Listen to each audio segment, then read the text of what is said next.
एक गांव में माधव नाम का एक व्यापारी रहता था। उसका एक बेटा भोला था। माधव का बादाम, काजू बेचने का व्यापार था। माधव की सेहत कुछ ठीक नहीं रहती थी, इसलिए वह अपने काजू बादाम शहर में बेचने नहीं जा पाता था। एक दिन माधव उदास बैठा था।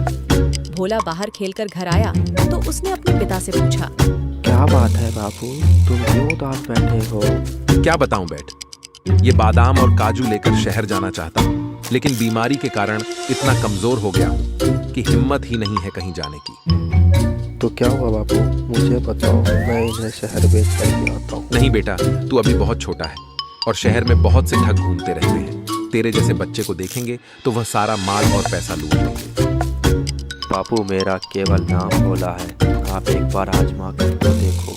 मैं ये सारे काजू बादाम बेच भी दूंगा और आपसे अच्छे दामों पर बेच दूंगा। नहीं नहीं, छोटे से बच्चे को शहर नहीं भेज सकते। आप कहो, मैं चली जाती हूँ, लेकिन मैंने तो गांव के बाहर का रास्ता भी नहीं देखा। माँ, तुम्हें याद है मैं एक बार बापू के साथ शहर गया था, मुझे रास्ते अच्छे से याद है, मुझे जाने दो। भोला बहुत देर तक जिद करता रहा।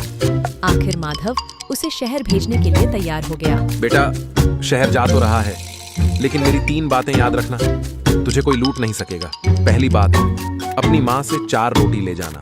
जब भी भूख लगे तब 3 बार ये बात बोलना।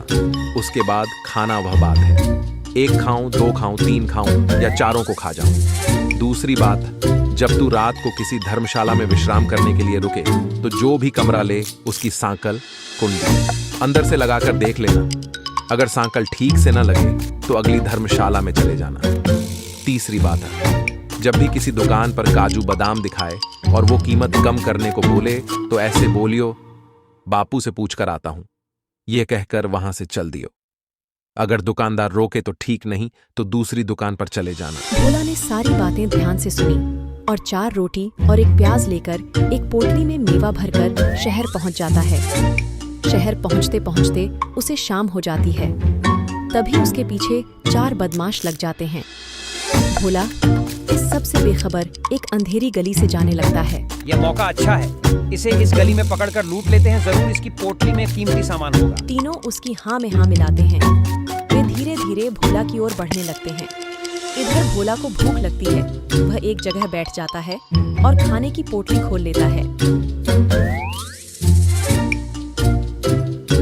भोला की पीठ के पीछे कुछ दूर खड़े चारों बदमाश यह बात सुन लेते हैं। भोला 3 बार तेज आवाज में यह बात बोलता है। यह सुनकर चारों वहां से भाग जाते हैं। भोला बेखबर अपना खाना खा रहा था। कुछ दूर जाकर दूसरा बदमाश बोलता है, अबे मरवा दिया था, वो लड़का नहीं भूत था। हम चारों को खाने की बात कर रहा था, अच्छा हुआ भाग आए। खाना खाकर भोला एक धर्मशाला में पहुंचता है। धर्मशाला का मालिक शातिर चोर था। वह भोला को कमरा दिखाता है। भोला देखता है कमरे में सांकल नहीं है, मतलब वह अंदर से बंद नहीं होगा। बच्चे, ये कमरा सबसे अच्छा है और इससे भी अच्छी बात है, ये मुफ्त है, इसका कोई किराया नहीं है।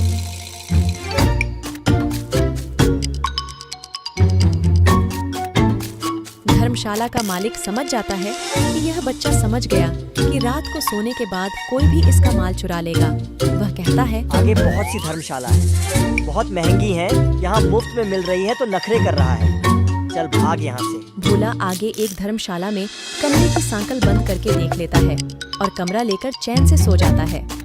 अगले दिन वह अपनी पोटली लेकर एक दुकान पर जाता है।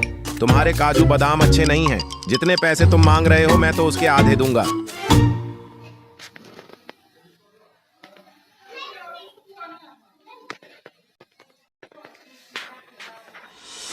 अरे मैं तो समझ रहा था ये तो अकेला है, इसके साथ इसका बाप भी है। सही दाम में दे रहा है, खरीद लेता हूँ, कहीं किसी और दुकानदार को माल ना दे दे। सुनो लड़के, सारे काजू बादाम तौल दो और पैसे ले लो। भोला सारा माल बेचकर पैसे लेकर अपने घर आ जाता है।